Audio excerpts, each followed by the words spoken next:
Hi everyone. Okay, so I'm streaming at a different time than usual, and what I'm trying to do right now is I'm just trying to stream whenever I get a chance, and then based on what my schedule and my workload is, I'll be able to kind of figure out a pattern, and then I'll be able to set up times. That way I can be more consistent in my videos.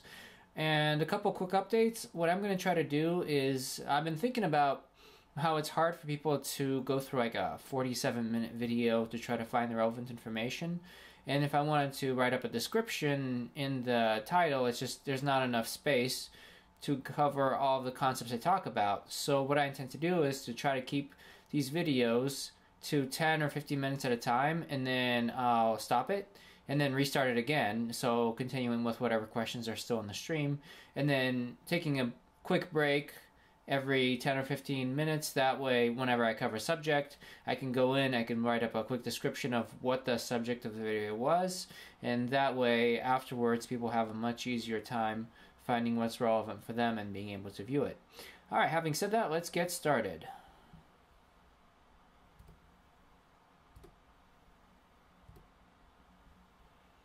Okay, so right now we have 4 people in the stream, no comments yet. And let's take a look real quick here. Just want to make sure everything's running properly.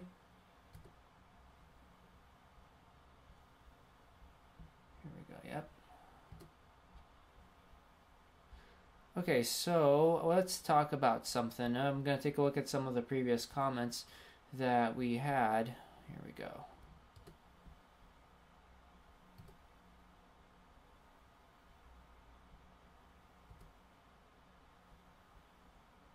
Alright, so I'm just going to go through some of the comments I've had on other videos, continuing from some of the last ones. Okay, so this was a day ago, and this was posted on episode 110, and this was by Edmund Geschwein. Again, I am very sorry if I get any of your names wrong.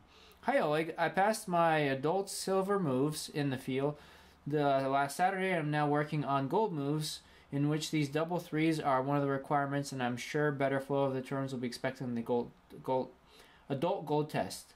I like the way you do these so dynamic. Most skaters use 6 lobes and skate it like a figure doing not much faster than walking speed. But even with the maximum of 6 lobes, is the diameter way larger than a figure since they aren't any 10-foot tall skaters. Yes. It makes sense that the requirement of such lobes means that good speed and active edges are expected, but this appears to be debatable among coaches and judges. Certainly there is a time and place for passive edges, but for more advanced skaters, active edges are the most important skill for a skater to master. Anyway, until everyone gets on the same page, skaters and their coaches will have to continue to decide between freestyle and figure style on these moves. Okay, so let's watch the video real quick as we talk about this. I'm just going to open it up real quick.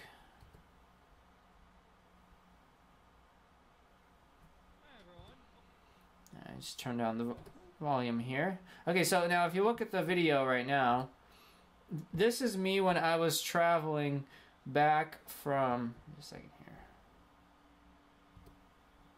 There we go. Something's not quite right with my computer. Okay, I think I got it working now. Alright, so this was me when I was traveling from Canada, and this was my first stop that I recorded. You're going to see throughout my videos me making stops at different places across the US. This was my second trip driving across the US. I've flown across the US many times.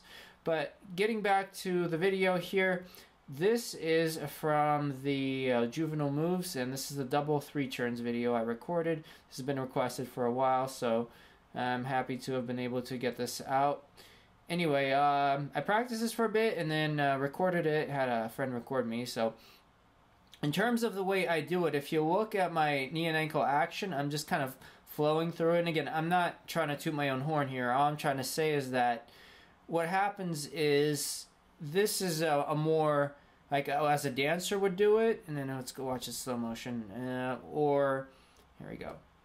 In terms of what, or like freestyler or skater would do it, versus necessarily how you would do it if you were doing figures, which would be more static, more pauses. Now, is there a right or wrong way to do it for the test? Not really. As long as you meet the criteria, which basically consists of they want you to have good edge control and they want quality edges. As long as you can do that, then they're going to be happy. Sorry, my internet speed's not the best here. But basically what happens is here, the video is skipping out. Let me just get myself back on here real quick. Alright, just 1 second.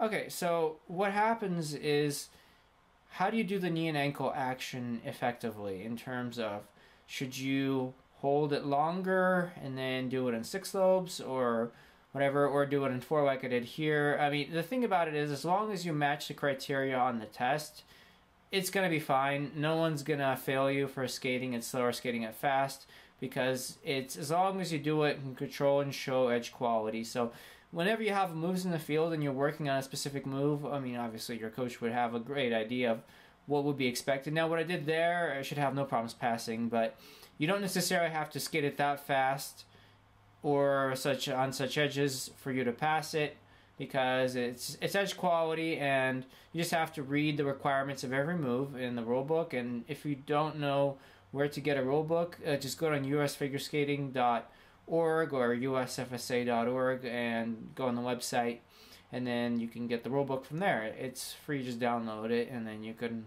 go in. The patterns for moves and for pattern dances are all in the back of the book. So check it out, read, and know what's required of your move. Okay, so let's move on.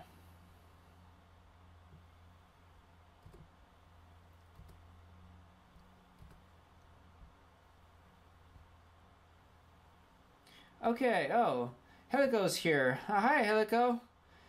Would Shoot the Duck help in learning how to hydroblade?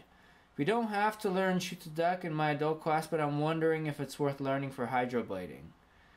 Okay, so that's an interesting question. Well, would it actually help? Let me just get myself back on the screen.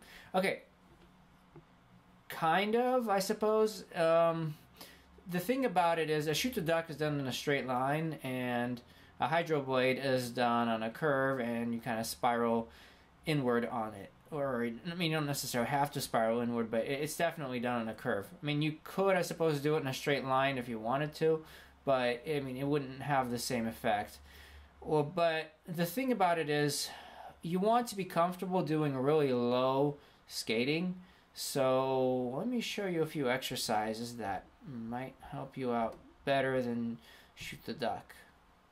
Alright, so we're on my website, icedancerleague.com. You go to videos. I gotta update this. I keep saying that, but I'm definitely gonna update this tomorrow. So let's go through my videos and let's go really far back. Now, I did some of these exercises, like this brush ice inside edges.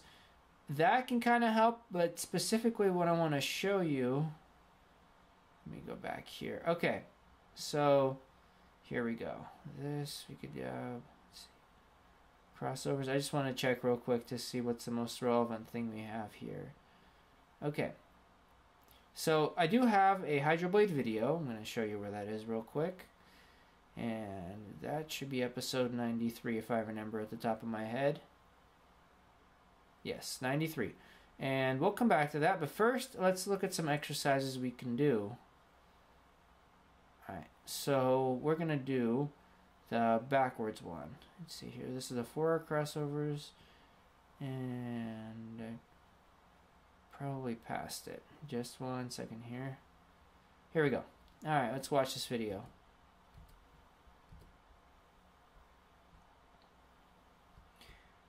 And I really should get myself on the screen here. Just 1 second. Let me check. Yeah, that's what's going on. Okay, so now you'll be able to see what I'm talking about. Let's just quickly recap what I just said. Okay, we're on icedancerleague.com, and we're looking at video 41. And let me just show you how to find all this. You go to videos. I'm just going to quickly recap what I said. Go to afterwards here. Just scroll on down to episode 93 is a Hydroblade. Now, I haven't played any of these yet. I'm just kind of specifying where they're at. We're going to come back to it. And then what I wanted to show you is episode 41. This one right here. We're going to open it up.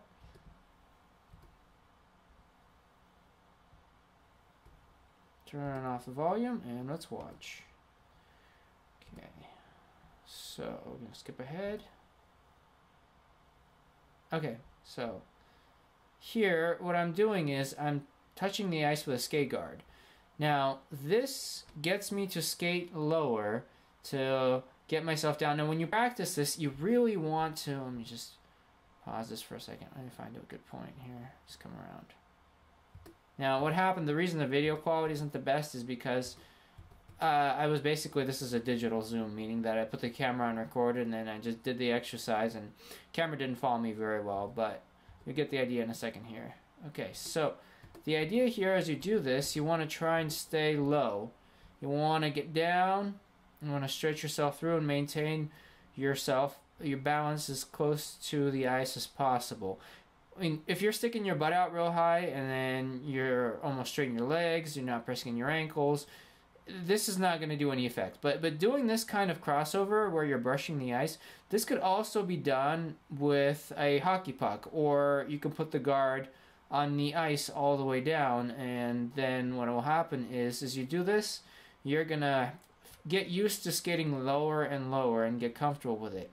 Also, let me see here. So yeah, there's that. Let me just get out of here. And we're going to look through a few more videos that I had in mind. Let's see here.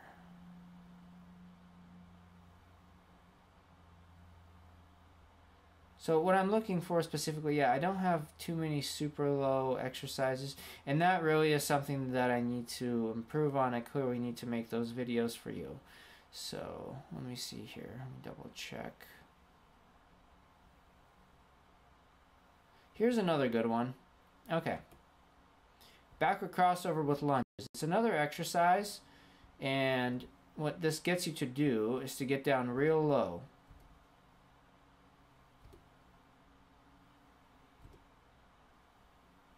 Okay, so you can start by practicing on the wall. And by the way, this exercise here, it's really gonna make you feel it in your legs. If you're not used to skating like this, just take your time doing it, because if you do it and you're not prepared for it, you're not going to walk the next day. So it's a great exercise. I love doing stuff like this, but you really got to be careful. Okay, so first of all, look at something here. This is my axis of stability, my shoulder, hip, heel axis. Now, despite the fact that I'm about, I don't know, I guess 45 degrees here, I still maintain my axis, okay? I'm not sticking my butt out, and then I'm not pitching forward. Now, granted, I am holding the wall here, so this makes it a lot easier, but you always want to think about this axis. And then as you practice doing other things, like eventually you're going to have to bend forward and do other things. And for instance, when you hydroblade, you're going to break at the waist and lean forward. But all of this, once you understand this concept, this axis, and you're going to find other ways to apply it, meaning even in the hydroblade, you're going to feel a new axis that you have to do. But for now, before getting into complicated things like that, I just want to make sure that you remember the shoulder, hip, heel axis always. Master this axis as you skate in your stroking, your crossovers, your edges, your turns, and then it'll make a big difference in your skating. Skate through your heels. Now, let's continue the video. So yeah, here I'm just doing this on the wall, and you can do this on the wall too. And here we go. I'm going to do it out on the ice. So now, see how low I'm getting here? Now what I'm doing here is I'm actually skating on one foot and I am gliding on the other. See right here? The boot is on the ice. My blade is no longer on the ice, and I am maintaining my balance by really pushing my knee forward. Now, some skaters might be like, well, I can't push my knee forward so much because my skates won't let me. Well, the thing about it is, then you have to take off the top hook. A lot of skaters, they have 4-hooked boots, and you don't necessarily have to tie it to the 4th hook. I mean, when I had 4 hooks on my boots, I wouldn't tie it to the 4th one. It was completely unnecessary. You would tie them as much as you need them. I've skated anywhere from 4 to 1 hooks. And the thing that determines how many hooks to tie it to is real simple. I want to be able to push my knee several inches past my toes without sticking my butt out right away. Whether it's new skates or old skates. If it's old skates, they're broken down, I tape some tape around them to give me a bit more stiffness. If they're brand new boots, they're too stiff, so I tie less hooks, and then I'm able to push my knee, so I'm able to train the way I want to right away. Getting back to what we were doing here. So this is a great exercise. See, this really gets you going, gets you down there, and getting used to skating really low. This is going to really, really work your legs. So if you're not prepared for this, it's going to really mess you up real quickly. So you kind of want to work your way into it. But I'll tell you one thing. If you can go out and do this, then you're not going to really have much trouble with Hydroblades. You're just going to be able to pretty much go and do them. So this requires a bit of control and work, but it's like an intermediate step. Because a lot of skaters just kind of throw themselves into Hydroblades because they're not used to skating so low. And this kind of gets you used to skating lower and being more comfortable with it. Anyway, I really haven't really mentioned this video in a long time, and it's just, this is probably a really, really good video that it's kind of just, I guess, forgot. I've really lost track of it, so to speak. It's been in my channel, but since I made it so long ago, I haven't really paid much attention to it. But I should really bring this up more often. So yeah, definitely check it out. Episode 41.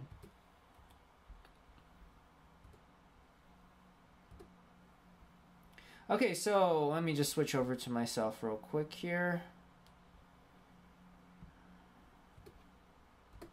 Alright, now continue with where we went off.